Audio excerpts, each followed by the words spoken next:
Hello everyone. Today I would like to share with you a little-known surprise about the most important leader who created modern China, Deng Xiaoping.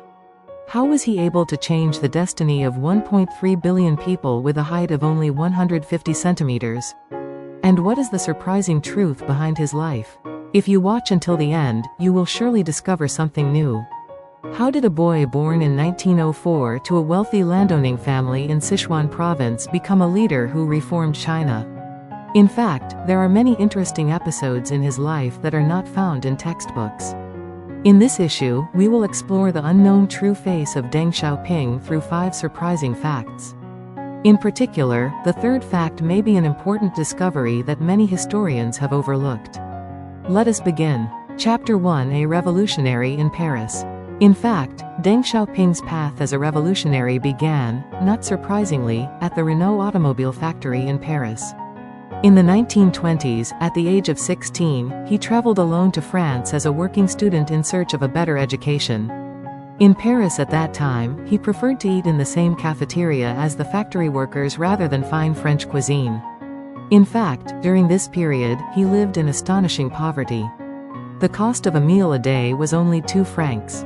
This was less than half the average cost of a meal for a Parisian worker at the time.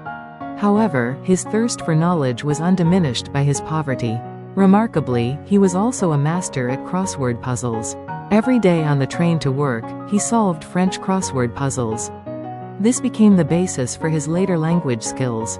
He also had an unexpected skill while in Paris: bicycle repair. After working at a factory, he worked as a side job at a neighborhood bicycle store.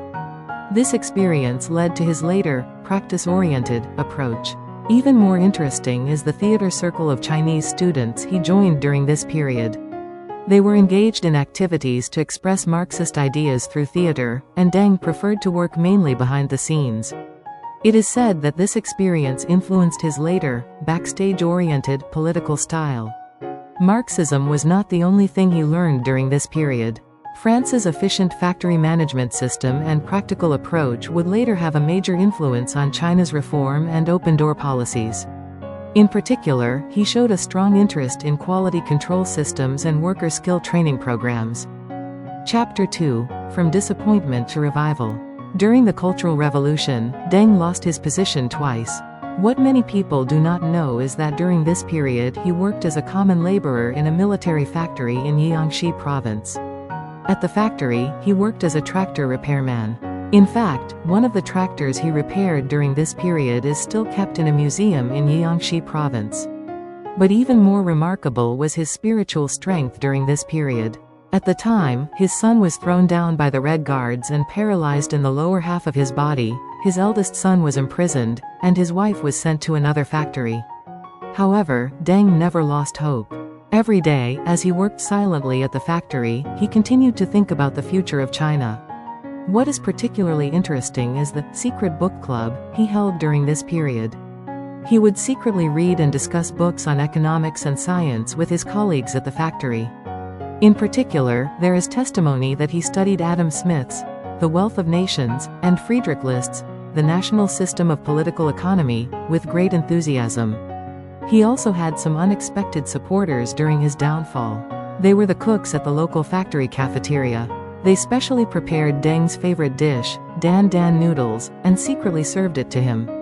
It is said that this experience led to his later political stance of getting closer to the people. What is even more surprising is the fact that he secretly began studying English during this period.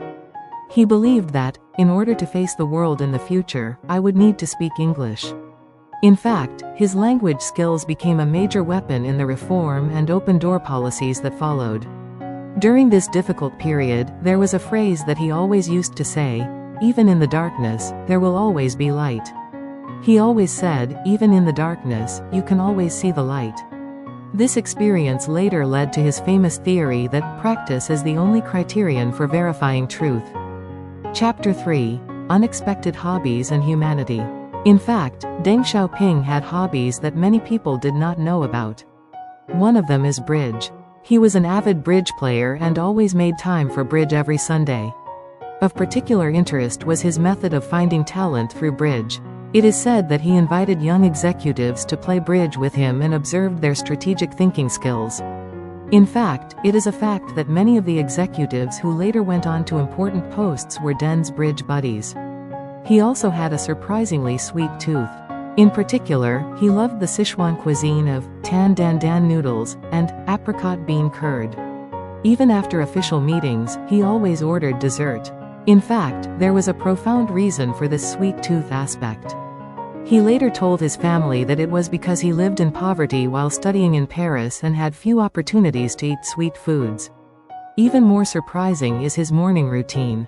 He would wake up every morning at 5 a.m., always doing 30 minutes of Tai Chi, followed by breakfast with his grandchildren.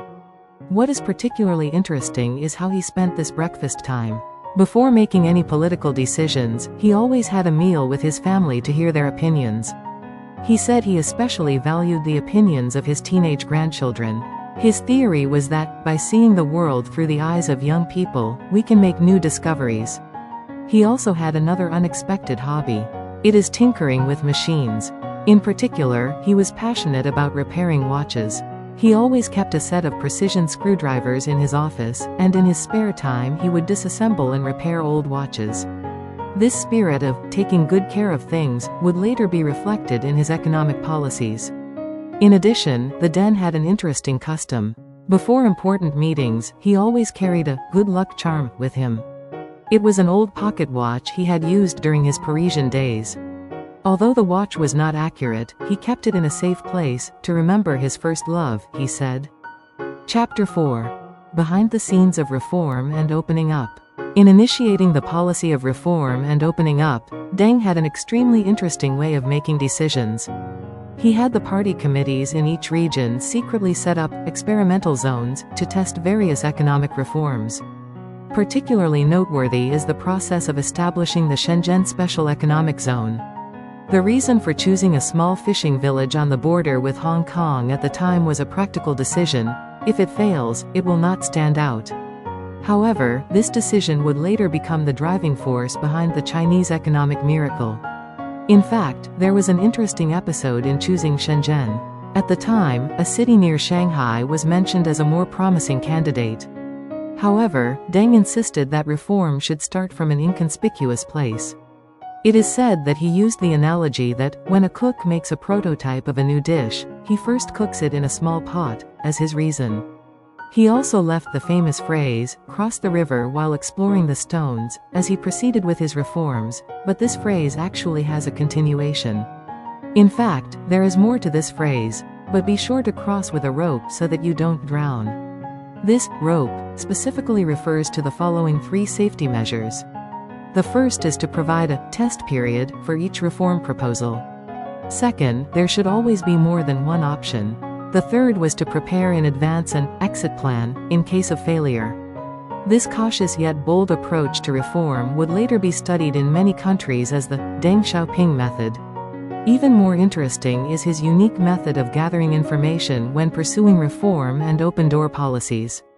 He said that he meticulously read not only official reports, but also local newspapers, magazines, and even letters from ordinary citizens. In particular, he showed a strong interest in critical opinions, believing that, in criticism lies the truth. In the process of formulating the reform and open-door policy, he also placed a great deal of emphasis on unexpected talents.